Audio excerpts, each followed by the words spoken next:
ప్రముఖ సినీ నటి శ్రీమతి సంగీత గారి ప్రారంభించారు. IVF చికిత్సలో 25% భారీ discount, free doctor consultation, free ultrasound scan. 49 అంటే సంతానం, 49 అంటే సంతోషం.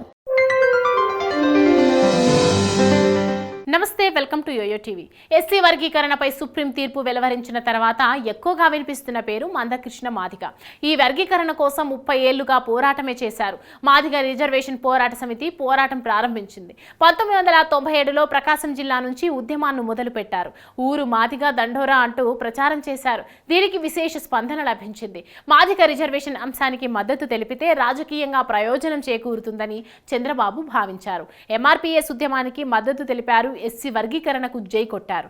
దాని ఫలితంగానే 2000లో ఎస్సీ వర్గీకరణ అమలు చేశారు. కానీ రాష్ట్రం, కేంద్రంలో కాంగ్రెస్ పార్టీ అధికారంలోకి రావడంతో ఎస్సీ వర్గీకరణ అంశం మరుగున పడిపోయింది. దేశ అత్యున్నత న్యాయస్థానం కొట్టేసింది. అప్పటి నుంచి ఎస్సీ వర్గీకరణ కోసం మందకృష్ణ మాదిగ నేతృత్వంలోని MRPS అలుపెరుగని పోరాటం చేస్తూ వచ్చింది. సుదీర్ఘ నిరీక్షణ తర్వాత పోరాటానికి ఫలితం దక్కింది. మందకృష్ణ మాదిగ అనుకున్నది సాధించగలిగారు.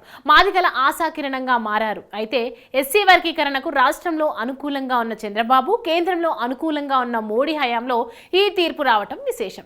అందుకే కృష్ణ మాదిగ సైతం ప్రధాని మోడీతో పాటు చంద్రబాబుకు ప్రత్యేక కృతజ్ఞతలు తెలిపారు. దీంతో త్వరలో కృష్ణ మాదిగ రాజకీయ ప్రయాణం మొదలు పెడతారు అన్న ప్రచారం జరుగుతోంది. 3 దశాబ్దాల సుదీర్ఘ పోరాటంలో మందకృష్ణ మాదిగ ఎన్నో రకాల ఆటుపోట్లను ఎదుర్కొన్నారు. చాలా దెబ్బలు తిన్నారు. రాజకీయ పార్టీల నుంచి సైతం ఇబ్బందులు ఎదురయ్యాయి. కొన్ని సందర్భాల్లో ఆయనకు పలు పార్టీలు సైతం పదవులను ఆఫర్ చేశాయి. అయినా తిరగకుండా అలుపెరుగని పోరాటం చేస్తూనే ఉన్నారు. అందుకే సుప్రీంకోర్టు తీర్పు రాగానే భావోద్వేగానికి గురయ్యారు.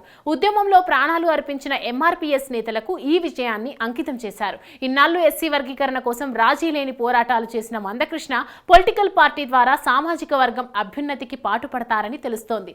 ఇప్పుడున్న పరిస్థితుల్లో మందకృష్ణ మాదిగ బీజేపీలో చేరుతారనే ప్రచారం జరుగుతున్న నేపథ్యంలో ఎస్సీ వర్గీకరణకు మద్దతు ఇస్తామని ప్రధాని మోడీ పార్లమెంట్ ఎన్నికలకు ముందుగానే ప్రకటించారు. దీంతో మాదిగలంతా బీజేపీని బలపరచాలని మందకృష్ణ పిలుపు ఇచ్చారు. ఇప్పుడు ఎస్సీ వర్గీకరణకు మార్గం సుగమం కావడంతో ఆయన బీజేపీతో కలిసి సాగే అవకాశం ఉంది. ముఖ్యంగా తెలంగాణలో అధికారంలోకి రావాలని బీజేపీ భావిస్తోంది. అక్కడ మాదిగ సామాజిక వర్గం ఎక్కువ. అందుకే మందకృష్ణ మాదిగను చేర్చుకుంటే బలపడతామని బీజేపీ భావిస్తోంది. ఏపీలో మాత్రం చంద్రబాబు వైపు మాదిగలు ఉండేలా ఇప్పటికే మందకృష్ణ చాలా సందర్భాల్లో పిలుపునిచ్చారు. ఎస్సీ వర్గీకరణకు ఆద్యుడు చంద్రబాబు అని సుప్రీంకోర్టు తీర్పు వచ్చిన వెంటనే మందకృష్ణ మాదిగ ప్రకటించారు. టీడీపీతో పాటు చంద్రబాబుపై ఉన్న తన అభిప్రాయాన్ని కూడా వ్యక్తం చేశారు. ఏపీలో మాత్రం మాదిగలు ఎప్పుడూ టీడీపీ పక్షమేనని పరోక్షంగా సంకేతాలిచ్చారు.